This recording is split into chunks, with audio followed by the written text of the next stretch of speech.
domingo. Esa no es la vida cristiana. Y otras iglesias y predicadores, yo estaba viendo, prendimos el televisor para ver los programas cristianos aquí en Perú. Supongo que hay algunos predicadores, no sé, que de verdad prediquen el Evangelio, pero todo era prosperidad, sanidad, experiencia, todo para el hombre y no para la gloria de Dios. Nadie hablaba de la santidad, de vivir una vida santa, de tener una familia bíblica, de caminar en la calle como cristiano. Chicas vestidas como, caramba, mundanas y cantando gloria a Dios, gloria a Dios. ¿Qué es eso? Hombres hablando más de negocios y dinero y prosperidad y carros. Predicadores inventando fórmulas antibíblicas para sacar dinero de la gente. Gente que no estudia las Escrituras. ¿Qué ha pasado aquí en Latinoamérica? ¿Qué ha pasado? ¿Cómo podemos reducir el santísimo Evangelio de Cristo a un negocio? Muchos de los pastores, estos de la prosperidad y otras cosas, su Dios es su estómago. Y los que siguen predicadores así tienen el mismo Dios, su estómago. ¿Qué me importa el dinero? ¿Qué me importa los carros y las casas? Cristo murió por mí. Cristo me promete su presencia, su vida, el poder para caminar en novedad de vida. No, hermanos. Sí, se nota que la iglesia evangélica ha crecido, pero es una iglesia por un circo de falsos profetas siguiendo los deseos de tu estómago. ¿Cuántas iglesias aquí en Latinoamérica? Pastores caídos en el pecado, personas viviendo, miembros de la iglesia viviendo en inmoralidad y fornicación y adulterio. Entras en la casa de un evangélico en el día de hoy. No tiene ídolos, no tiene María, no tiene José, no tiene San Pablo, pero sí tiene un televisor que está contaminando toda la casa con películas y otras cosas horripilantes, horribles. Nosotros, los que creemos en el Señor Jesucristo, nosotros debemos ser un pueblo santo, no un pueblo legalista. No, jamás, pero un pueblo santo. Un pueblo inocente. Un pueblo que no piensa en cosas como prosperidad física, sanidad física, casas y carros y poder para ganar tu vida en esta vida. Jamás. Nuestra meta, después de conocer a Cristo, después de verdad ser convertidos, nuestra meta debe ser conformidad a Cristo. Yo quiero ser como Él. Quiero caminar, andar en santidad como Él. Quiero amar a mi esposa como Él ama a la iglesia. Quiero criar a mis hijos como Dios cuida de sus hijos. Eso es lo que quiero. Quiero un corazón puro. Una mente limpia. Honestidad, integridad, nobleza. Muchos de ustedes jóvenes aquí en la iglesia hoy día, leyendo su Biblia, no se dan cuenta que han pecado ya. ¿Por qué? Ustedes estaban ahí sentados en su silla mientras los ancianos y las mujeres estaban parados. No han entendido la ley que dice el joven fuerte debe pararse. y dar su sí a otro. Nobleza, integridad. ¿Ves? Esa es la vida cristiana.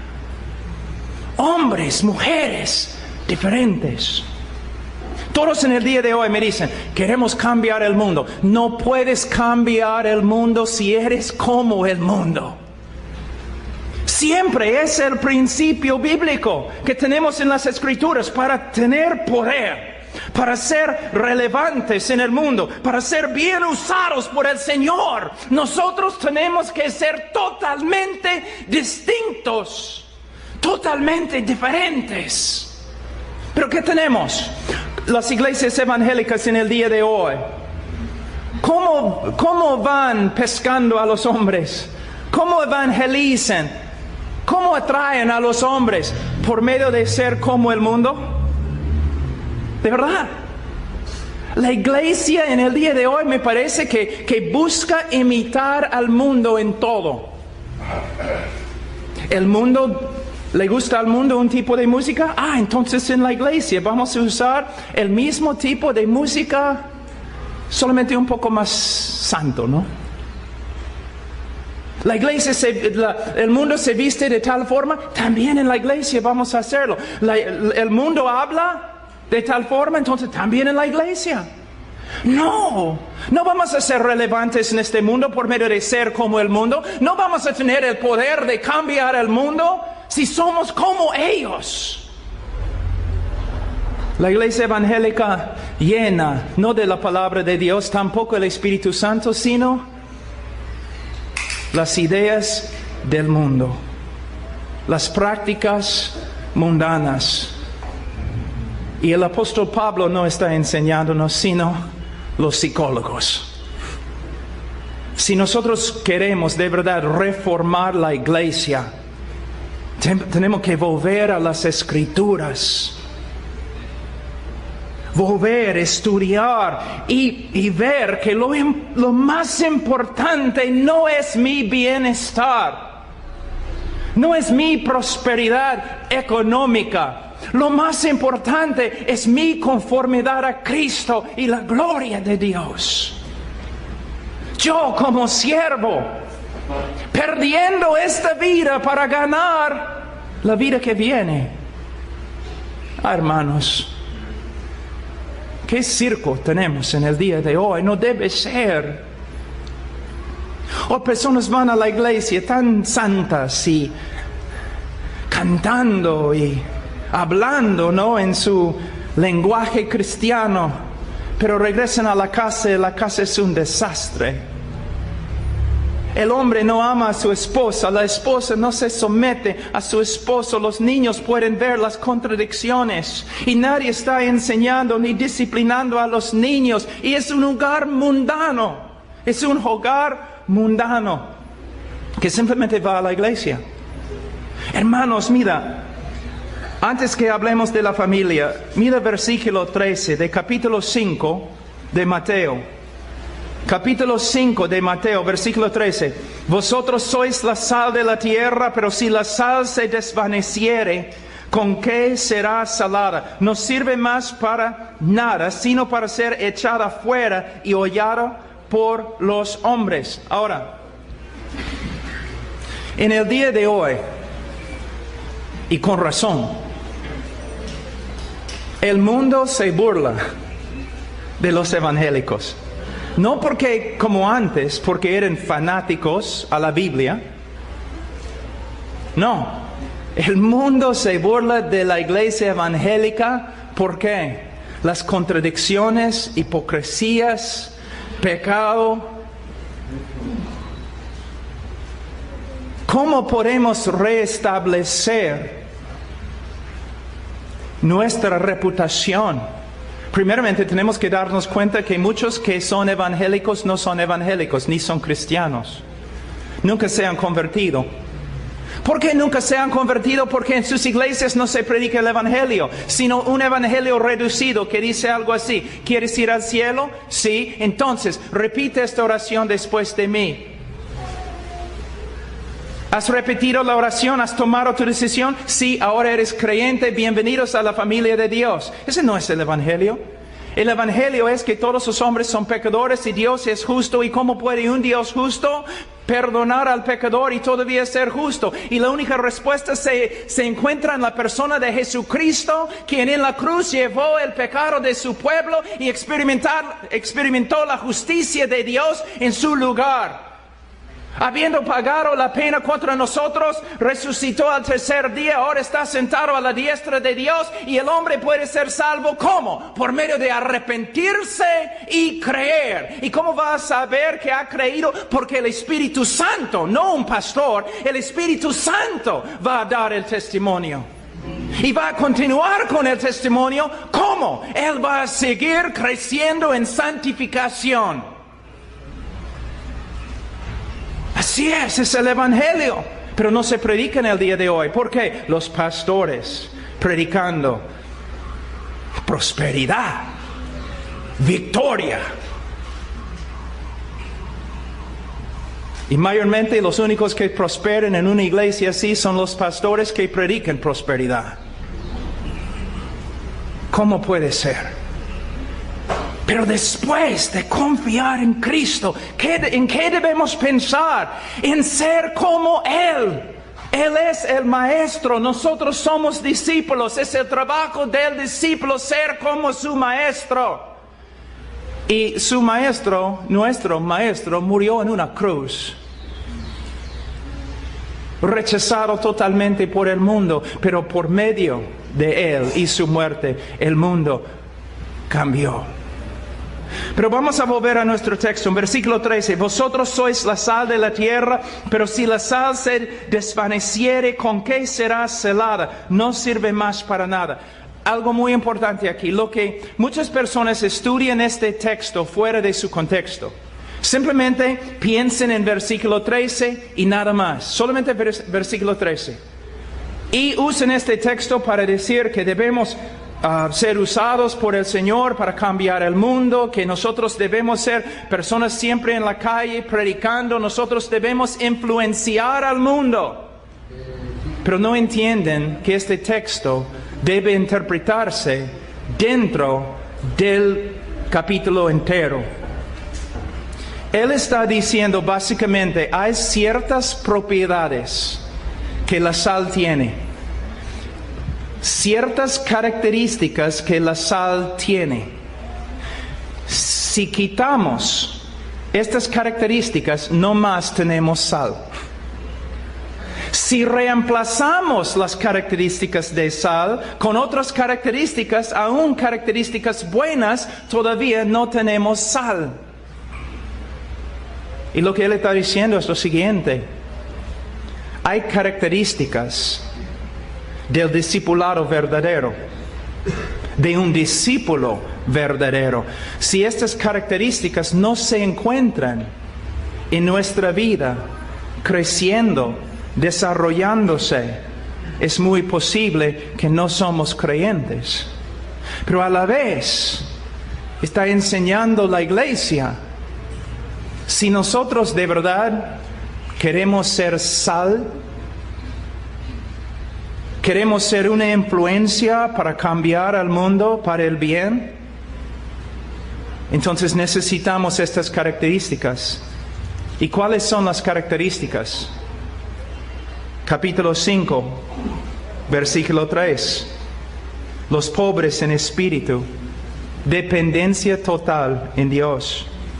Los que lloren, versículo 4, quebrantamiento, no solamente sobre el pecado o por causa del pecado de la cultura, sino quebrantamiento con respecto a nuestro propio pecado. Tenemos corazones sensibles al pecado y caminamos en quebrantamiento. Versículo 5, los mansos, se define, no tenemos tiempo, pero esta palabra se define por Salmos 37. Es una persona que confía, se apoya en Dios y sus promesas. Bienaventurados los que tienen hambre y sed de justicia. Cuando yo voy a muchas iglesias evangélicas, cuando yo veo en el televisor muchas prédicas, yo no veo personas que tienen hambre y sed de justicia. Yo veo personas que tienen hambre y sed de prosperidad. de prosperidad, de cosas de este mundo. Cristo solamente es un medio para que puedas satisfacer todos tus deseos carnales. Vienes a Cristo, ¿por qué? Bueno, Él te puede dar lo siguiente, y una lista, como una lista de compras. Sí, yo voy a ir a Cristo porque Él puede darme esto, y Él puede darme esto, y Él puede darme esto. ¿Qué es eso? Hermanos, no solamente estoy en contra de predicaciones así, ¿qué palabra puedo usar? Aborrezco, me enferman, son blasfemia contra la gloria de Cristo. No, hermanos. Si quieres al mundo, vete al mundo. Pero si quieres a Cristo, vete a Cristo. A Cristo. Los que tienen hambre y sed de justicia. ¿Tienes hambre y sed de justicia? ¿Estás luchando para ser más santo, más conforme a Cristo? Bienaventurados los de limpio corazón. Muchos piensan cuando estudian este texto, ellos es como pueden ver, ¿no?, un corazón blanquito, sin mancha. No es lo que el texto significa. Está hablando de competencias, de diferentes lealtades. Que nosotros como cristianos, en vez de buscar este mundo, debemos buscar tener un corazón que no tiene competencia dentro. No hay diferentes lealtades, sino que hay una lealtad a Cristo Jesús. Yo tengo un amigo, Ray Comfort, que ha escrito un libro que dice: Dios tiene un plan maravilloso para tu vida. Y bajo dice que es nada más que un mito. Y en la tapa del libro hay un dibujo de un cristiano echado en el piso y todo el pueblo está apedreándolo. No, Dios tiene un plan para tu vida y es para su gloria, y puede significar no prosperidad, sino muerte, y antes sufrimiento. Y los predicadores que dicen otra cosa no son predicadores, son vendedores de mentiras. Mira cómo el Señor ha bendecido el mundo latino. Pero ahora, en los últimos años, estos payasos predicadores engañadores que han entrado con sus conferencias inmensas. Y hay una lista muy larga. ¿Cómo puedes reconocer un predicador verdadero? Primeramente va a predicar el evangelio bíblico. Si no predica el evangelio, si no se centra en el evangelio, su ministerio, él no es de Dios. Y muchos de esos predicadores puedes escuchar sus sermones 20 veces y ni una vez vas a escuchar el evangelio.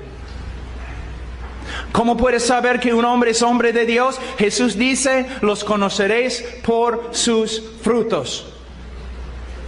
No porque viven en una mansión, no porque tienen un carro nuevo del año, porque son siervos. Son siervos.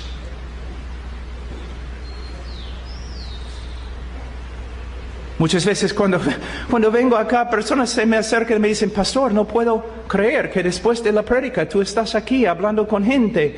Pero yo tengo 10 años en mi iglesia y todavía no he podido sacar una cita con mi pastor, porque los pastores son reyes, los pastores son apóstoles, los pastores... Es una mentira. Y es mejor que los hombres salgan de la iglesia temprano antes que contaminen más gente. ¿Qué ha pasado acá? No, hermanos, no debemos seguir iglesias, no debemos seguir reuniones emocionantes, no debemos seguir pastores, debemos seguir a Cristo a través de estudiar su palabra. Es lo que necesitamos. Necesitamos tener hambre y sed de justicia. Bienaventurados los misericordiosos, los humildes que se dan cuenta que son salvos solo por medio de Cristo y solo por medio de su misericordia. Entonces ellos también tienen misericordia de otros. Y una de las manifestaciones más grandes de la misericordia es que al pueblo de Dios, servicio. Y al mundo perdido, evangelismo. Nuestras dos tareas, dos trabajos. No es nuestro trabajo buscar, ¿no?, comodidades, buscar cosas mundanas. Nuestro trabajo es servir al pueblo de Dios y testificar a los que no conozcan a Cristo. Es la manifestación de misericordia. Bienaventurados los limpios de corazón, bienaventurados los pacificadores. De nuevo, debemos ser como los que construyen puentes entre Dios y el pecador, tratando un ministerio de reconciliación, andando por las calles, en el trabajo, en la familia, en la escuela, en el colegio, en la universidad, por todas partes, con un ministerio de reconciliación, predicando el Evangelio para que todos vengan a conocer a Cristo. Y bienaventurados los que padecen persecución. ¿Por qué los predicadores nunca predican este texto? Los que buscan la piedad, los que desean ser piadosos, sufrirán. ¿Por qué no predican así? Hermanos, esta vida es tan pasajera. Vivimos solo para servir a Cristo. Solo Él. Solo Él. Y si somos así, entonces sí podemos ser usados por el Señor para cambiar el mundo. Entonces, antes de hablar de la familia, yo tengo que hablar del carácter. ¿Por qué? Una persona que no sabe mucho de lo que la Biblia dice con respecto a la familia, puede hacer bien si tiene el carácter de Cristo. ¿Te das cuenta? Pero una persona que sabe todo lo que la Biblia dice, que no tiene carácter, él no puede manejar, administrar una familia. Ahora vamos a empezar Efesios capítulo 6.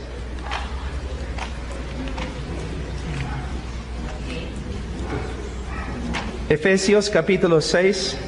Hermanos, ¿no quieren ustedes, mira, no quieren más? ¿No desean, anhelan más? Tú dices, pero ¿más de qué? ¿Más de Cristo? ¿Más solidez en tu vida? ¿Más madurez? ¿Más integridad? ¿Más santidad? ¿Más justicia? ¿Menos hipocresía? ¿Menos contradicciones? Mira, algo que siempre digo. Uno puede escucharme predicando y no sabe si la persona no va a saber que soy hombre de Dios por medio de predicar. Él va a saber que soy hombre de Dios por medio de verme con las personas más cercanas a mí. Por medio de observarme en mi familia.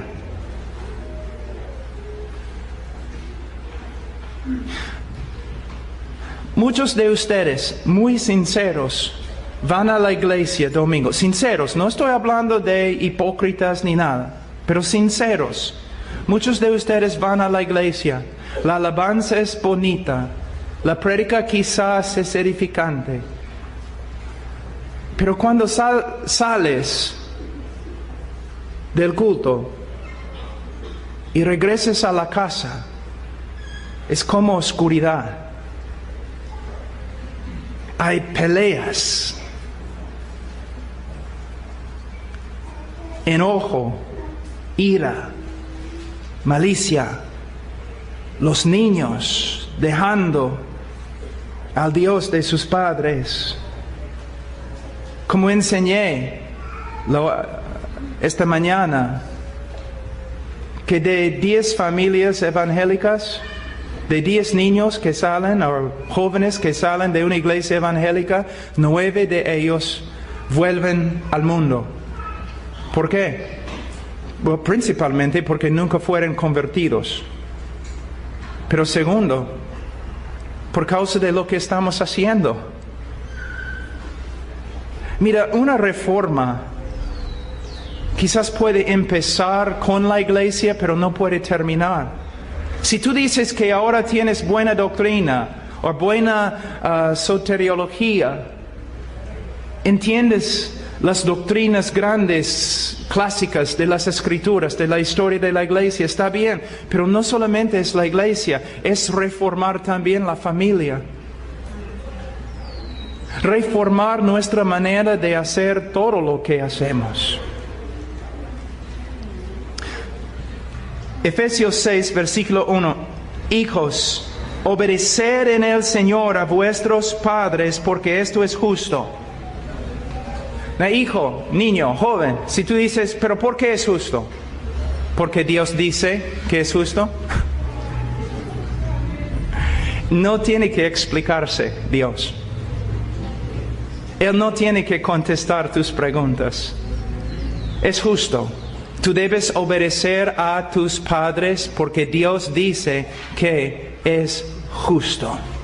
Es lo correcto ante Él. Quizás no es lo correcto ante tus amigos. Quizás tus amigos no obedecen a sus padres. Quizás si tú empieces a obedecer a tus padres, tus amigos te van a criticar. ¿Qué importa? Tus amigos un día no te van a juzgar.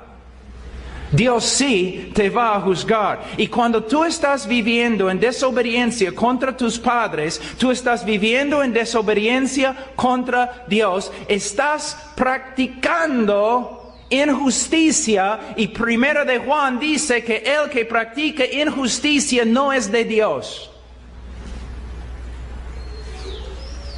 Tu comportamiento, joven, con tus padres revela si eres cristiano o no.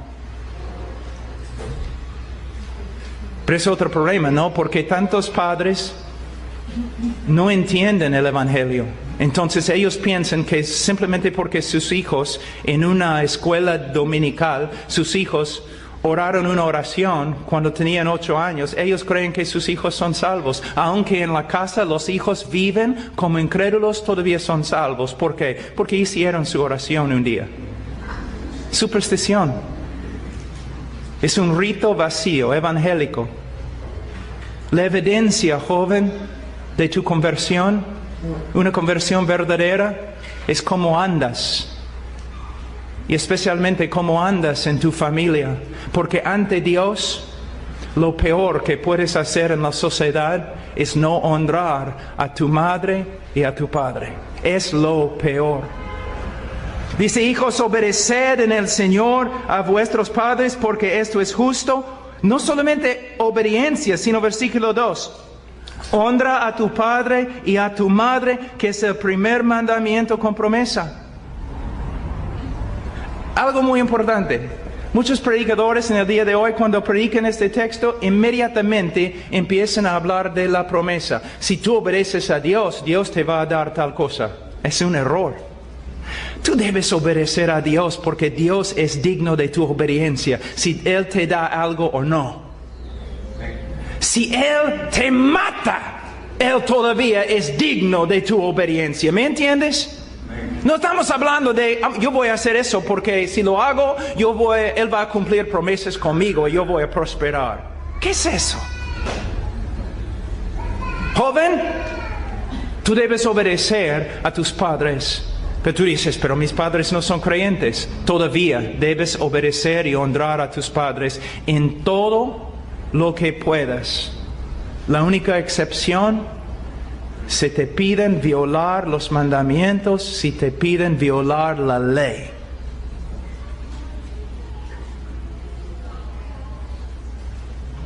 debes obedecer y honrar. Mi esposa estaba viendo ayer, que me dijo que ella estaba buscando en el internet con respecto a las enseñanzas para mujeres y sumisión y otras cosas. Y ella encontró, creo, un artículo que decía, un predicador diciendo o predicando que la mujer debe someterse a su esposo solamente si él es espiritual.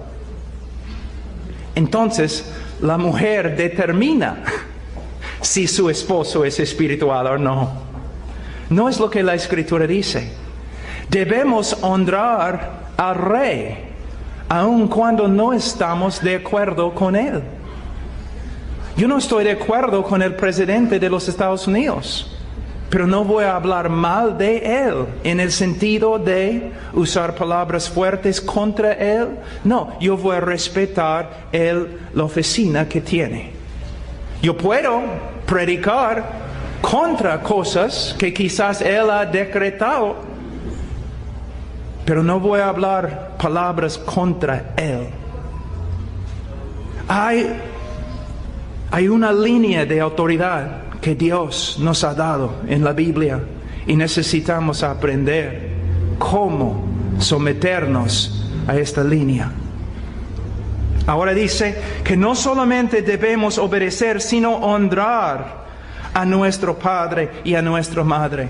Y no solamente el día del padre, no solamente el día de la madre. Es como cuando una persona dice que yo he separado el día de reposo para el Señor. Yo creo que Alfonso esta mañana dijo, debemos separar todos los días, o hermano Zacarías, al Señor. Es cierto. Debemos siempre honrar a nuestros padres. Todo lo que podemos. Es un mandamiento de Dios. Joven, si tú dices, mira, yo voy a honrar a mis padres cuando ellos se porten mejor, entonces tú has llegado a ser su juez y también no estás obedeciendo a Dios, porque Dios te ha dicho que una característica en tu vida debe ser que se nota el honor que das a tu mamá y a tu papá. Y padres, si no aprenden a disciplinar a sus hijos bíblicamente, ellos van a aprender cómo deshonrar a sus padres. Y ante Dios es lo peor. Casi no hay pecado peor.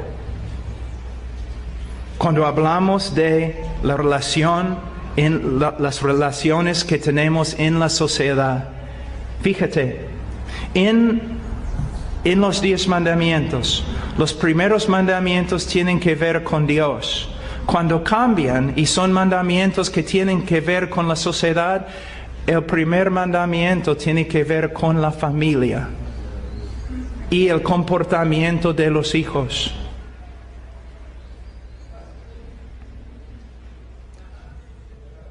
Ahora, porque no tenemos mucho tiempo, vamos un ratito a Levítico. Capítulo 19, versículo 32. Delante de las canas te levantarás y honrarás el rostro del anciano, y de tu Dios tendrás temor, yo Jehová. Mira, como un joven dice, yo temo a Dios, yo temo a Dios. ¿Honras a tus padres? Porque si no honras a tus padres, no temes a Dios. Las dos cosas se relacionan. ¿Te das cuenta? Mira, de nuevo estoy hablando de hipocresía. Tú vas a la iglesia, estás ahí cantando, glorificando a Dios, regresas a la casa y no obedeces ni honras a tus padres. Todo lo que tú estabas haciendo se hace nulo. ¿Ves? No hay integridad, no hay nobleza. Todos están haciendo lo que les parece correcto en sus propios ojos, pero mira lo que la Biblia dice. Yo estoy en contra, por ejemplo, de los pastores que se portan como reyes, príncipes en la congregación. Pero a la vez, yo voy a una iglesia donde no soy pastor y todos los pastores son más jóvenes que yo. Pero yo les hablo con bastante respeto Yo no me acerco, oye, ¿cómo está? No, es mi anciano. Es un pastor. Pero nosotros vivimos ahora en una cultura donde nadie respeta a nadie. Nadie da honor a nadie. Solamente tienes que abrir el periódico y ¿qué vas a ver? Tú dices, vamos a ver políticos corruptos. Quizás. Pero mira la manera de hablar. Los que hablan, los que escriben. Fíjate en su manera de escribir, las palabras fuertes que usan, atacando, burlándose del presidente. Quizás un presidente esté totalmente equivocado, pero no hemos aprendido a dar honor al oficio, a su puesto, a lo que él hace. Se nota también en la familia. Hijos de 10 años, 5 años, no jóvenes de 15, 9 años, ¿haciendo qué? Hablando mal contra sus padres, discutiendo con sus padres, debatiendo con sus padres. No, hermanos, no puede ser. No puede ser. Jóvenes, yo sé que muchos de ustedes van a iglesias donde todo es bonito, ¿no? La música, batería, diferentes canciones modernas. Y te gusta ir allí porque la gente no tan chévere, tan buena, ¿no? Los otros jóvenes, bonitos y todo lo demás. Quizás lo que tienes es una sociedad de personas muy bonitas que ni conocen al Señor. Que están allí no porque la palabra de Dios se predica, sino porque hay diversión. No. Debes estar en un lugar donde vas a aprender cómo andar como hombre bíblico. Hombre, no adolescente, hombre bíblico. Y una de las primeras cosas que tienes que aprender es que debemos honrar a nuestros padres. Vamos a leer algunos textos en Proverbios. Padres, el libro de Proverbios es un libro que ustedes deben estar enseñando a sus hijos. Es una buena práctica. El momento que el niño puede aprender, ¿no? De ti, como tiene 3, 4 años, y ahí leyendo quizás 5 años, 6 años leyendo, debes estar ahí pasando por el libro de Proverbios continuamente hasta que salga de la casa. Yo demoro más o menos 1 año para pasar por todo el libro de Proverbios con mis hijos, versículo por versículo. No solamente el libro de Proverbios, porque Proverbios sin Cristo no va a hacer nada. Predicando Cristo, predicando el Evangelio, predicando otras palabras en la palabra de Dios. Pero el libro de Proverbios ayuda al joven a aprender a ser hombre, ser mujer. Capítulo 6, versículo 20. Guarda, hijo mío, el mandamiento de tu padre y no dejes la enseñanza de tu madre. ¿Qué podemos ver aquí? La autoridad de los dos. Yo tengo autoridad en mi familia. Mis hijos tienen que obedecerme. Mi esposa tiene autoridad sobre los hijos. Y si los hijos desobedecen a mi esposa, están desobedeciéndome a mí. Si insultan a mi esposa, me han insultado. Quizás has venido de un matrimonio o algo, quizás ahora tienes una esposa o un esposo que no es el padre, no es la madre de tus hijos, algo así. Y a veces los hijos, yo lo he visto muchas veces, dicen, pero tú no eres mi madre, tú no eres mi padre. Yo no tengo que obedecerte. No. Si el joven dice, tú no eres mi madre, el papá dice, ella es mi esposa y la persona que yo honro en el mundo. Y tú vas a honrarla en mi nombre. Y si no, vas a tener problemas conmigo ella es mi esposa, la persona más importante en todo el mundo para mí. Si tú tienes problemas con ella, tú tienes problemas conmigo. A la vez, a veces el niño va a usar a la madre en contra del padre y la madre tiene que decir, no, un ratito.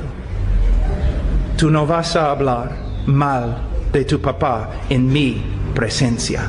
Si hay un problema, podemos hablar con él, pero tú no vas a deshonrar a tu papá en mi presencia. Mi papá no era creyente. Y a veces un hombre muy fuerte, muy difícil.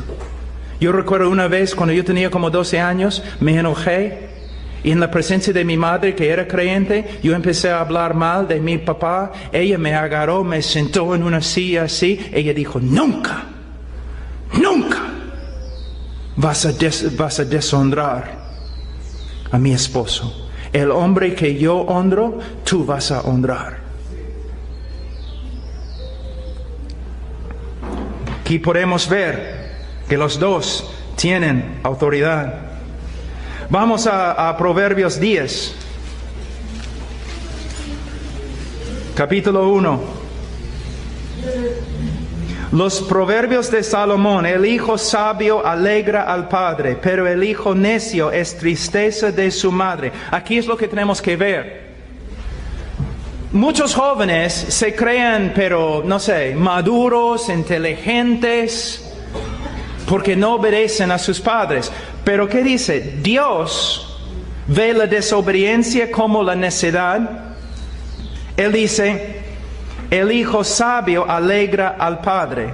Entonces, el hijo que entristece a su padre no es sabio, es un necio, es un tonto.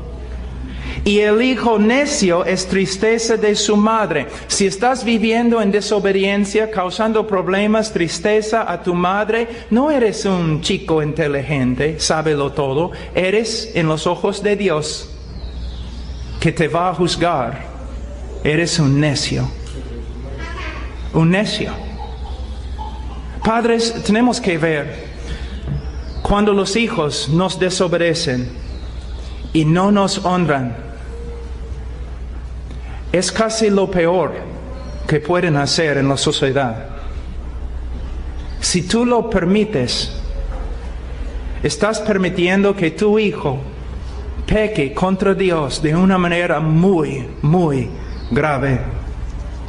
Proverbios 15, 20.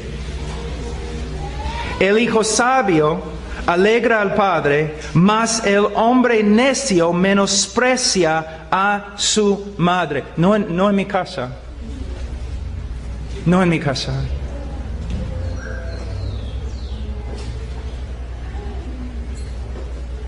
Yo echaré a mi hijo varón de la casa si es necesario, pero él no va a deshonrar a su madre. No.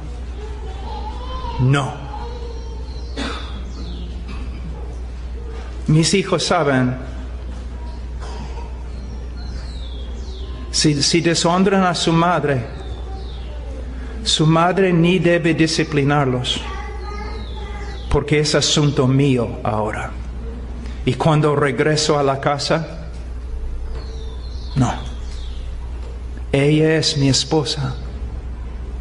Yo sé que en el día de hoy eso no significa mucho para muchos de los hombres, pero ella es mi esposa. La hija de Dios que el Señor me ha dado para guardar, cuidar. No. No con sus palabras y no con sus manos.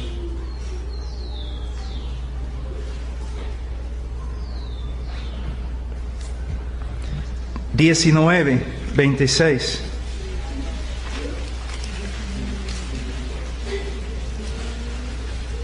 El que roba a su padre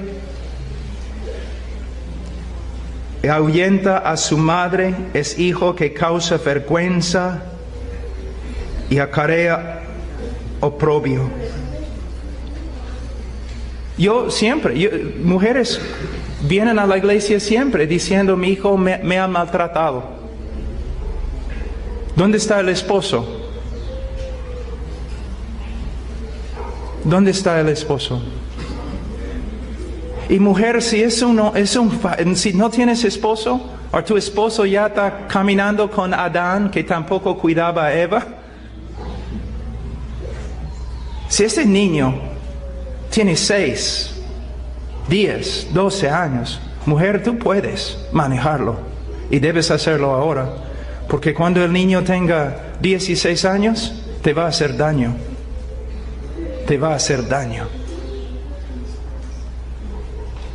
No debemos dar a luz solamente para traer a monstruos a este mundo.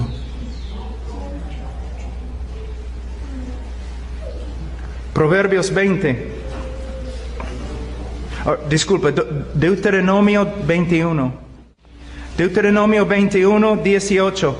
Si alguno tuviera un hijo contumaz y rebelde, que no obedeciere a la voz de su padre ni a la voz de su madre, y habiéndole castigado no les obedeciere, entonces lo tomarán su padre y su madre y lo sacarán ante los ancianos de su ciudad y a la puerta del lugar donde viva, y dirán a los ancianos de la ciudad: este nuestro hijo es contumaz y rebelde y no obedece a nuestra voz, y es glotón y borracho. Entonces todos los hombres de su ciudad lo apedrearán y morirá. Así quitarás el mal de en medio de ti, y todo Israel oirá y temerá.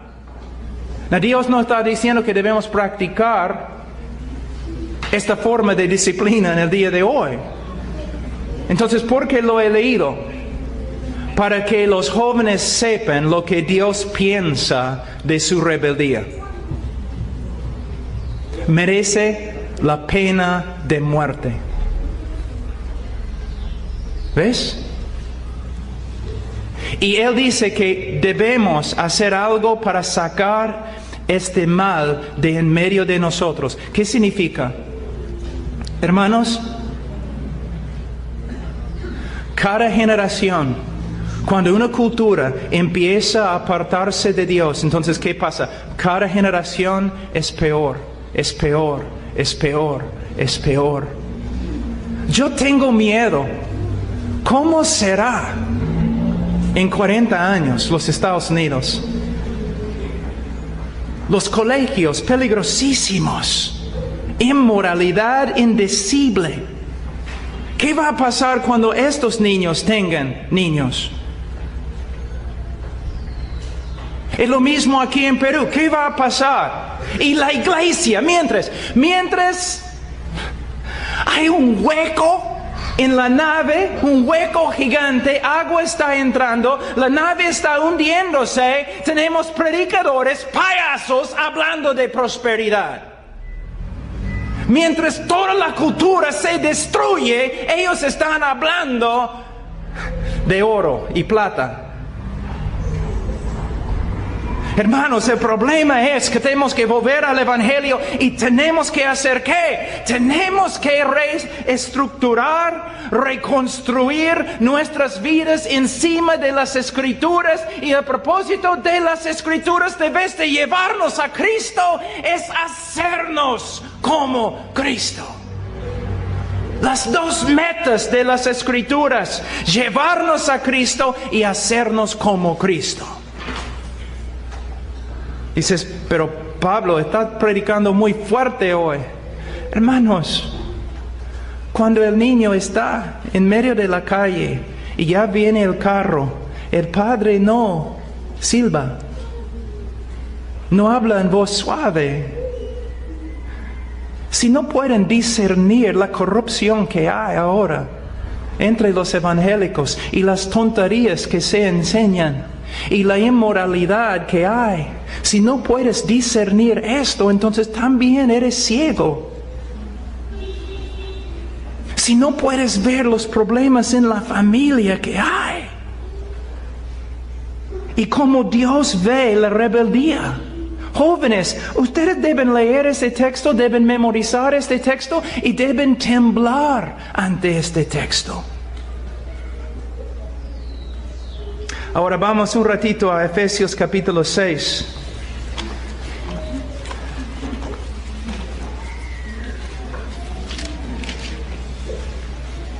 Efesios capítulo 6, versículo 1. Hijos, obedeced en el Señor a vuestros padres, porque esto es justo. Honra a tu padre y a tu madre, que es el primer mandamiento con promesa, para que te vaya bien y seas de larga vida sobre la tierra. Versículo 4. Y vosotros, padres, no provoquéis a ira a vuestros hijos, sino criadlos en disciplina y amonestación del Señor. Aquí está hablando en el masculino, está hablando a padres, a varones, el papá. Primeramente podemos ver quién debe ser el maestro principal en la vida de un niño. ¿Quién debe ser el maestro principal? El papá. El papá. ¿Quién debe ser la influencia más grande en la vida de un niño? El papá. En el mundo latino, como en mi país también, pero creo que hay otras razones acá, en el mundo latino la mamá es el centro de la familia. Creo que es una de las razones por las cuales María tiene tanta importancia en la teología latina. El padre está por allí, nadie puede hablar con él, inaccesible es la madre. No, hermanos. El maestro principal debe ser el padre. Es lo que la Biblia enseña. Ahora, vamos a Deuteronomio. En cada uno de estos textos se puede predicar como 4 horas, pero no tenemos tanto tiempo. Capítulo 6, Deuteronomio capítulo 6.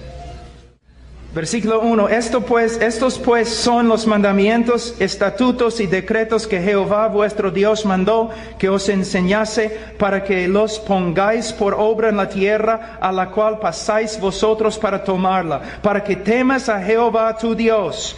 ¿Qué es el propósito más grande? Aprender a temer, honrar a Dios. Para que temas a Jehová tu Dios, guardando todos sus estatutos y sus mandamientos que yo te mando, tú, tu hijo y el hijo de tu hijo, y todos los días de tu vida, para que tus días sean prolongados. Ahora, como hombre de familia, yo debo pensar no solamente en mis hijos, yo debo pensar en los hijos de mis hijos. Yo debo pensar en los hijos de mis hijos, de mis hijos, de mis hijos.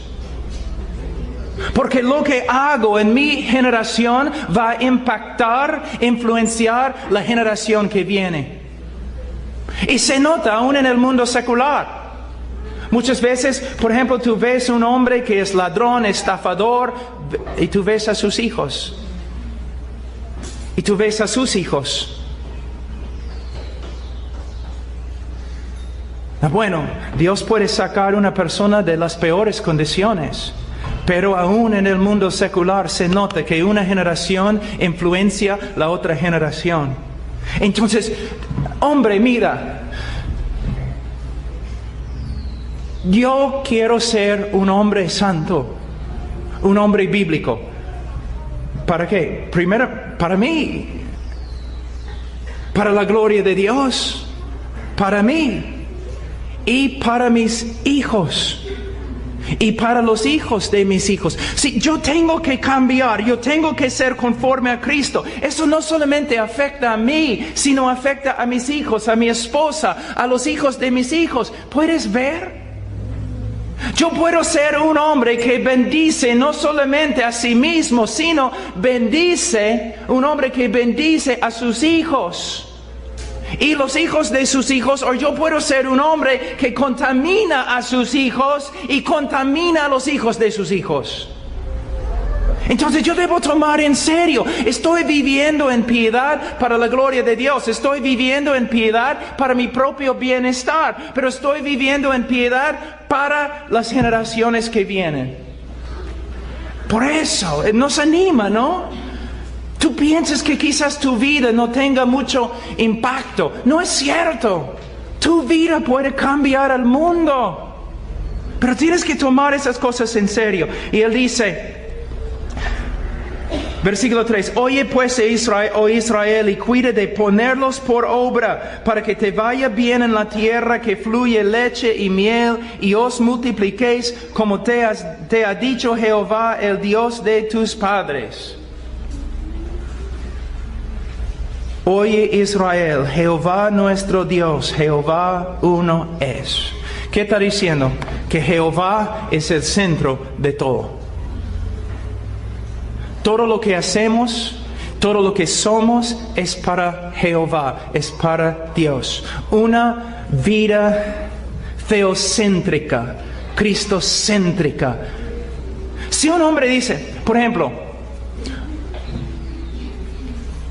¿por qué has venido a Cristo? Para que Él arregle mi matrimonio. No, por supuesto, personas vienen a Cristo porque tienen necesidades.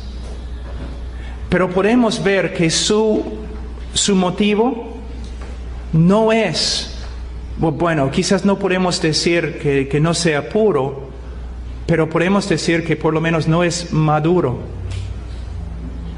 Yo debo venir a Cristo porque es Cristo, porque Cristo es digno. Si alguien me dice, ¿por qué debo amar a mi esposa? Porque Cristo es digno. Porque Dios es digno. ¿Por qué no debo mentir? Porque Cristo es digno, Dios es digno. El motivo más maduro, más completo, más puro, más bíblico es siempre, yo hago todo lo que hago para Él, para su gloria. Entonces, si mi esposa me falla, no voy a cambiar en mi actitud, porque mi actitud no depende de su respuesta. Debo ser constante porque Dios me mandó. Nunca tengo excusa para hacer otra cosa. Ahora, dice, y amarás a Jehová tu Dios de todo tu corazón y de toda tu alma y con todas tus fuerzas. ¿Cuál es la meta? Amar a Dios. Ayer una hermanita me preguntó, ¿qué es la santidad? Muchas personas siempre cuando piensan en la santidad piensan en no pecar. Bueno, no pecar es una manifestación de santidad, pero no es lo mismo. Conformarse a la ley de Dios es santidad. No, porque justicia es conformarse a la ley de Dios. Entonces, ¿qué es santidad? Santidad, la palabra santo, proviene de una palabra que significa cortar, separar, significa separado. Cuando decimos que Dios es santo, ¿qué estamos diciendo? Que Él está separado de todo, trascendiente, separado. Que no hay otro como Dios. No hay otro como Dios. Él es totalmente separado, totalmente único. Él merece toda la gloria, toda la honra. Entonces, ¿qué significa? Dios estima a sí mismo más que a toda la creación. Dios ve su valor, que su valor es más grande que todo lo demás. Dios también ve correctamente y Él ve que Él es el más digno de amor. Él es el más digno de gloria. Él es digno de todo. Santidad es cuando nosotros vemos a Dios como Dios se ve a sí mismo y respondemos a la gloria de Dios como Él responde a su propia gloria. Él se ve como el más digno. Santidad es cuando tú ves a Dios como el más digno. Tú eres santo cuando ves a Dios como realmente es y entregas a Dios todo lo que Él merece. Entonces, santidad no es lo mismo como legalismo. Santidad tiene que ver con el corazón. Entonces, cuando nosotros instruimos a nuestros niños, no es para que sean legalistas, no es para que simplemente sepan las escrituras, no es para que simplemente vengan a ser salvos, sino es que vengan a ser salvos y vengan a vivir toda su vida para la gloria del único que es digno. Entonces, mira lo que dice en versículo 6, y estas palabras que yo te mando hoy estarán sobre tu corazón. Está hablando a los padres. Puedes decir ¿Que esa es una realidad en tu vida, Padre? ¿Puedes decir que es una realidad en tu vida? Mira, no estoy hablando aquí poesía, estoy hablando mandamientos que hay que obedecer. ¿Puedes decir que la palabra de Dios está sobre tu corazón? Estás estudiando la palabra, memorizando la palabra, y no solamente estudiando y memorizando, sino Él dice estas palabras que yo te mando. Entonces, la obra principal de un padre en la familia es que estudiar la palabra de Dios, memorizar la palabra de Dios, meditar en la palabra de Dios, obedecer a la palabra de Dios, ser conformado por la palabra de Dios. Es su trabajo principal. Luego dice en versículo 7, y las repetirás a tus hijos y hablarás de ellas estando en tu casa y andando por el camino y al acostarte y cuando te levantes. Algo muy importante aquí. En mi casa, principalmente como 5 veces a la semana, 5 veces, yo me reúno con mis hijos. Estudiamos 7 versículos ahora en las epístolas y 7 versículos en Proverbios. Como 5 veces cada semana. Ahora, es importante. Yo debo sentarme con ellos y estudiar las Escrituras juntos, versículo por versículo. Pero Él está hablando de otra cosa aquí. Él no está hablando de un tiempo de discipulado. Él está hablando de una vida. Un problema muy grande en la iglesia evangélica es el tiempo devocional. No estoy en contra, pero quiero que ustedes vean los problemas. Una persona pregunta, un cristiano pregunta a otro cristiano, ¿has tenido tu tiempo devocional hoy día? Sí. Check. Ya, lo he hecho. Cumplí. Ahora no tengo que preocuparme porque ya lo he hecho. No, hermanos, no es así. La palabra de Dios en nuestro corazón. Tenemos un tiempo devocional solamente ¿para qué? ¿Para qué? Para tener el corazón, para tener la palabra de Dios en nuestro corazón y para pensar en la palabra de Dios todo el día. Y para que la palabra de Dios nos influencie, para que nos guíe, para que nos transforme. Y con los niños, no es que ya tenemos un estudio bíblico, como en el día de hoy, ¿qué dije, no? Personas viviendo de una manera mundana, van a la iglesia domingo, ya tienen su hora, sus 2 horas allí en el culto y salen y viven mundanamente de nuevo. Ese no es cristianismo. De la misma forma, no es ya en la mañana tuve mi tiempo devocional de 15 minutos, ahora regreso al mundo. No. Tenemos un tiempo devocional, ojalá más que 15 minutos, para que la palabra de Dios more en abundancia en nosotros. Y para que cuando estemos con los hijos, no es que tenemos un tiempo devocional con ellos, no. Ellos nunca ven a su padre separado de Dios. Todo lo que el padre hace, Él hace para la gloria de Dios. Todo lo que se encuentra en la casa tiene que ver con Dios. Es una casa, un hogar entregado a Dios. Y no significa que es un hogar religioso, jamás. Es un hogar de gozo y paz y justicia. Pero todo viene de Dios y para la gloria de Dios. Cuando salgo con mis hijos, nosotros hacemos kayaking. Cuando estamos ahí en el río, no es que estoy predicándoles. Pero cuando vemos los árboles, cuando vemos el agua, cuando vemos toda la belleza que hay, ya damos gloria a Dios, hablamos de la grandeza de Dios. Una vida santa y no secular. Muchos han aprendido de la Iglesia Católica que tenemos una vida santa, que es la iglesia, tiempo devocional, y una vida secular. No es cierto. Toda la vida del cristiano es una vida espiritual, una vida santa. Una vida santa. Ahora voy a hablar muy rápido de algunas cosas muy importantes. Debemos enseñar la palabra de Dios para que los niños vengan a conocer a Cristo y vengan a tener a vivir una vida teocéntrica, cristocéntrica. Pero también en 2 Timoteo, vamos por aquí.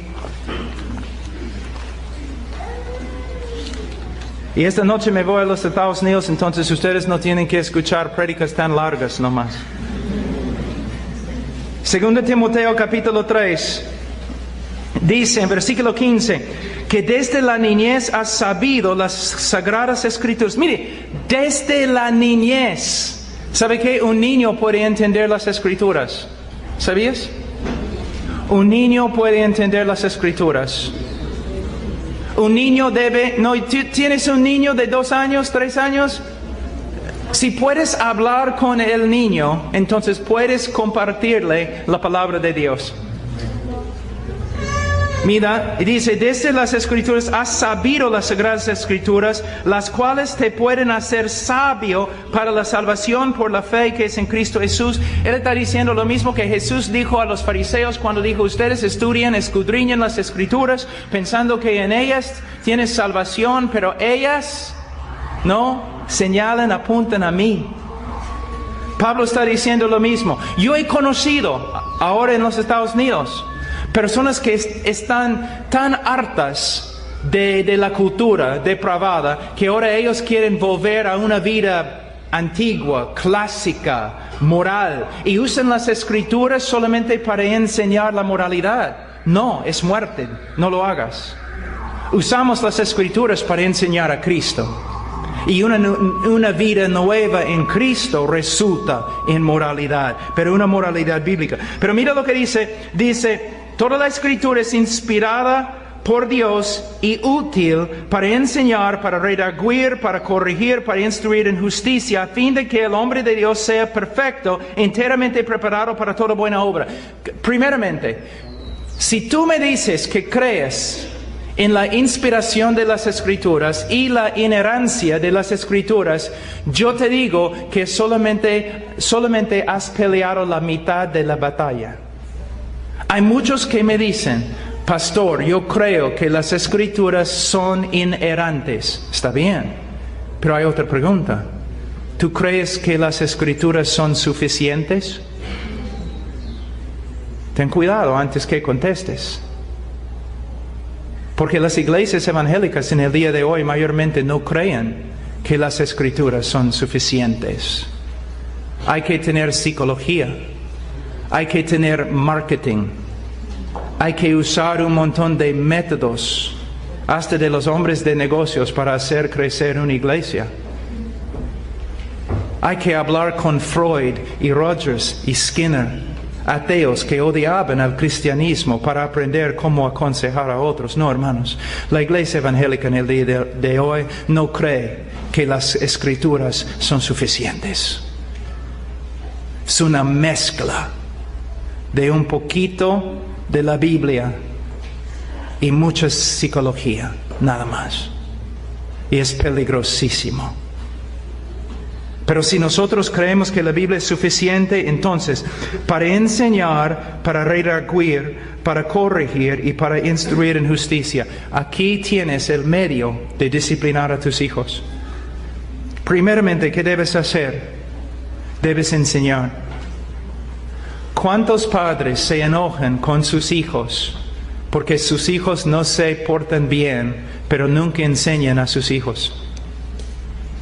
Hay muchos hombres que dicen, mi esposa, ella no es la mujer que yo quiero que sea. Bueno, ¿cuánto tiempo has invertido en ella? Mis hijos. ¿Pero cuánto tiempo has invertido en tus hijos? Primeramente, enseñar. Enseñar. Y no solamente 30 minutos cada día.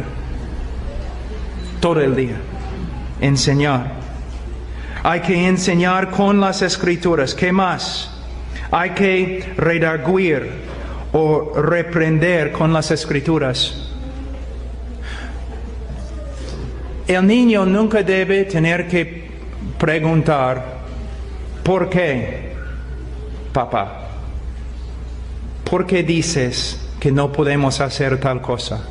Porque el papá debe siempre decir, mira, hijo, ahora te voy a enseñar una verdad acerca de la mentira.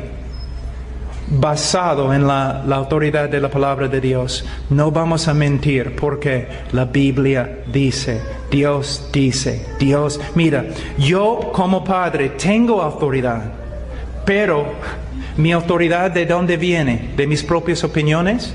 Mi autoridad viene de Dios, generalmente, pero específicamente viene de la palabra de Dios. Es como un pastor.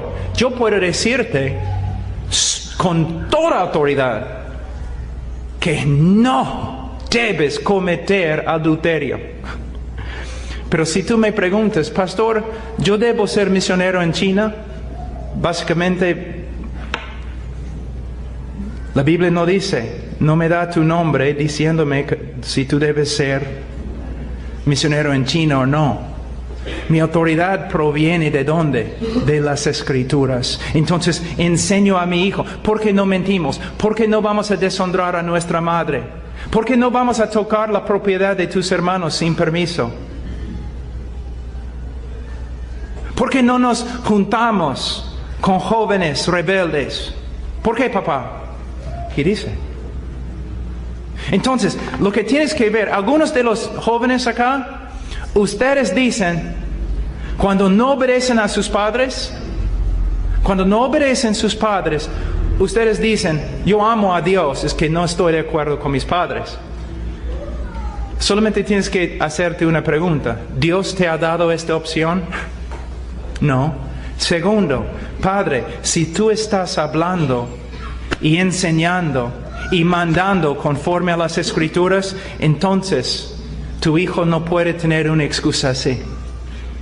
Y no va a poder decir, yo amo a Dios, pero desobedezco a mi mamá. Sino el joven va a decir, el hecho que siempre estoy desobedeciendo a mi mamá demuestra que no amo a Dios y todavía soy inconverso. Entonces usamos la palabra para reprender, para decir no. La palabra significa de verdad, es como un abogado.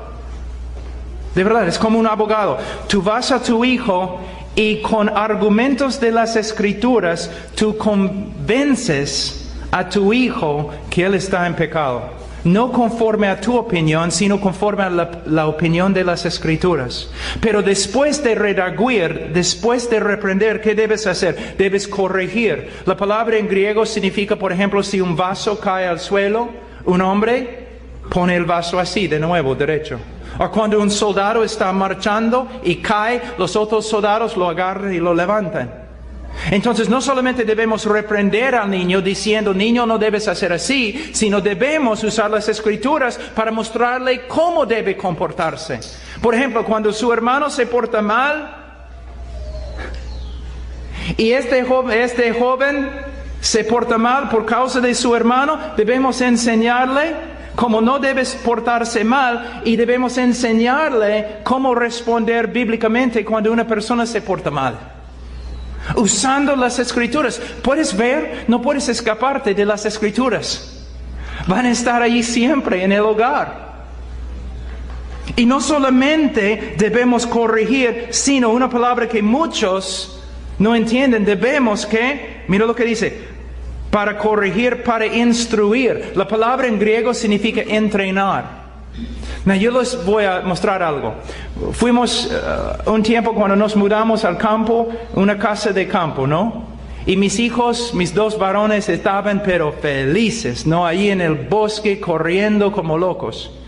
Entonces yo estaba sentado un día ahí en el cuarto de estar leyendo la Biblia, estudiando, y mi hijo mayor, él entró corriendo y cerró la puerta, ¡guau! Y fue a su cuarto. Y yo le dije, oye, Ian, ven acá. Sí, papá. Mira, no debes cerrar la puerta tan fuerte.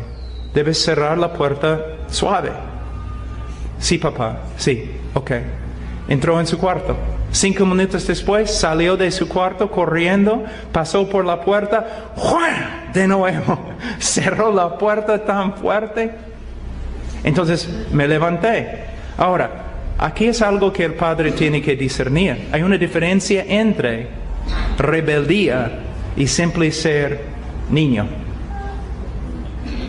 Entonces yo llamé Ian. Y el momento que dije Ian, él hizo así. ¡Ah! Me olvidé. Papá, lo siento, es que estoy tan animado. Estamos aquí en el bosque. Entonces yo le dije, ya, Ian, según 2 Timoteo capítulo 3, ahora te voy a entrenar. Yo quiero que entres en la casa y cierres la puerta y no quiero escuchar nada. Yo quiero que lo hagas 4 veces. Entonces, entrando, saliendo. Y yo fui y me senté, empecé a estudiar. 10 minutos después, entró, ¡wham! El momento que cerró la puerta, ¡wham! Él hizo así, ¡ah! ¿Qué he hecho? Lo siento, papá. Ya, ok, entrenamiento, soldado, 8 veces. Ahora, si hay un león detrás de él, ese tipo de león, no con rabia, que come jóvenes. Si hay un león detrás de él y él llega a la puerta, él va a abrir la puerta así. Mira, entrenamiento. Tú dices, no puedo llevar a mi hijo a un restaurante. ¿No es increíble que eres prisionero? Y tu hijo es el jefe ahora. No puedes ir al restaurante porque tu hijo no sabe portarse. Entonces en la casa, hazte un restaurante, pero con un palito. Ahora vas a aprender cómo sentarte en un restaurante. Entrenamiento. Tú dices, pero Pablo, demora bastante tiempo. Sí, por eso los hombres de Dios mueren cansados. Todos los hombres de Dios mueren cansados, si son casados. Una cosa más que es tan importante. Proverbios 23.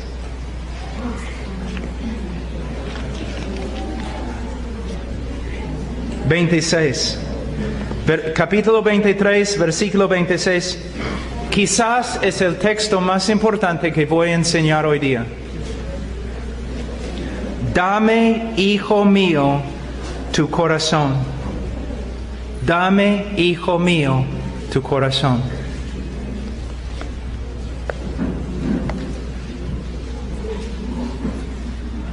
Personas muchas veces me preguntan, Pablo, ¿por qué haces homeschooling? Significa que mis hijos no van al colegio, sino yo les enseño en casa. ¿Por qué? Este texto. Dame tu corazón, hijo mío. ¿Qué significa? Un niño nace, va al kinder. ¿Quiénes son las influencias más grandes en su vida? Los otros niños. Los otros niños. En el colegio, en primaria, ¿quiénes son las influencias más grandes en la vida del hijo? Los otros niños. Los otros niños. Secundaria, universidad. Aún en la primaria, los padres no tienen su corazón. El papá no tiene el corazón del hijo. Los amigos en el colegio tienen el corazón del niño. Y los niños regresan a la casa, aún en hogares cristianos. Los niños regresan a la casa, pero no quieren estar juntos como hermanos. 2 hermanos y una hermana no son los mejores amigos, no. El hermano mayor no quiere saber nada de su hermano menor o su hermana menor. Quiere estar con sus amigos, no quiere estar en la calle, ni quiere comer ahora. Quiere estar con sus amigos en la calle. Ellos tienen su corazón y no el papá. Tú dices, pero yo no puedo hacer homeschooling, algo así. Yo entiendo, pero por lo menos tienes que darte cuenta de algo. Tú no tienes el corazón de tu hijo. Él está pasando 8, 10 horas cada día con sus amigos en el colegio y papá contigo nunca. Entonces cuando tú tratas de entrar en su vida para enseñarle o disciplinarle, ¿quién eres tú? Él vive para sus amigos, para ganar su respeto de ellos. para ser grande entre ellos, en vez de vivir para ser grande ante su papá y luego el Dios de su papá. Es algo que tenemos que tomar en cuenta, no se puede negar, no se puede negar. No puedes. Quizás hay excepciones, pero mayormente, generalmente, los niños salen de la casa y toda su vida se encuentra fuera de la casa. Entonces es muy difícil que tienes una influencia. Otra cosa necesitas entender. Más o menos, un niño cristiano que va a un colegio, va a la universidad, de lo que puedo calcular, después de graduarse de la universidad, él ha tenido más o menos 15,000 horas de instrucción con respecto a cómo vivir mundanamente. Ideología mundana, prácticas mundanas. Él ha recibido más o menos 15,000 horas de instrucción por medio del colegio, la universidad, la televisión y sus amigos. Ahora, los expertos nos dicen que para ser experto en cualquier cosa, sea médico, sea atleta, futbolista, uno necesita 10,000 horas de entrenamiento y instrucción para ser experto en cualquier cosa. Ahora, tu niño, cuando sale de tu casa, tiene más o menos 15,000 horas de instrucción en la ideología mundana y las prácticas mundanas. Casi todo lo que el colegio y la universidad va a enseñar a tu hijo, no solamente no está de acuerdo con lo que crees, sino ellos hablan mal, hablan en contra de lo que tú crees. Hasta los en la primaria están aprendiendo, viendo fotos de homosexualidad para que vean que es algo normal. Están escuchando de la evolución y otras cosas. Ahora, en una casa evangélica, si es un padre que tiene un estudio bíblico con su hijo, vamos a decir una vez a la semana, y casi no existe esto, ¿no? Pero un padre que enseña a su hijo una vez cada semana, el niño va a salir con más o menos que 500 horas de instrucción en la palabra de Dios. Si tú dices, pero escuela dominical, mira, 40 horas cada semana en el colegio, escuchando todo lo que contradice la palabra de Dios, y tú mandas a tu hijo a una escuela dominical donde 45 minutos él pinta el arca de Noé o la túnica de José, y tú estás ahí preguntando, ¿y por qué he perdido a mi hijo? Mira lo que la Biblia dice en Proverbios capítulo 13.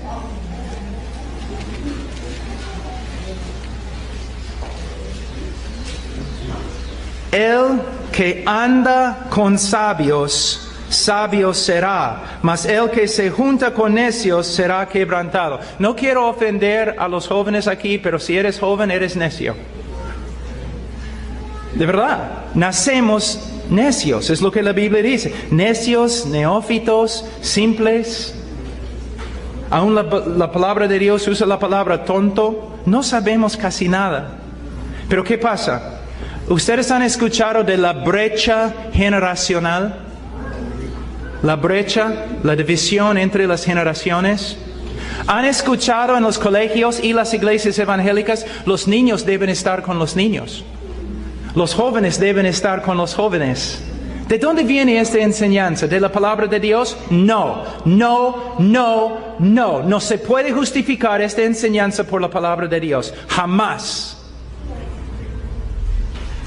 La Biblia enseña lo opuesto. No dice que los niños deben estar con los niños o los jóvenes deben estar con los jóvenes, porque siguen siendo jóvenes. Por esta razón, yo estaba hablando esta mañana, yo estaba hablando acerca de una película que demuestra la batalla en el mar entre un buque, de velas, un buque francés y un buque inglés y están allí peleando en el mar y de repente los dos buques se juntan y los soldados de los ingleses tienen que saltar al otro bote y pelear. Es la parte más peligrosa en una batalla. ¿Y qué pasa? El capitán, el líder, que salta primero y los demás siguiendo su valentía y todo lo demás, en la película tiene más o menos 15 años. Y nuestros niños de 30 años están jugando juegos de video. ¿Por qué? La brecha generacional. Los niños crecen con los niños, los jóvenes con los jóvenes, comparándose el uno con el otro. No hay ningún hombre entre ellos. No tienen ejemplo de masculinidad, no tienen ejemplo de nobleza, no tienen ejemplo de nada. Jóvenes mirando jóvenes.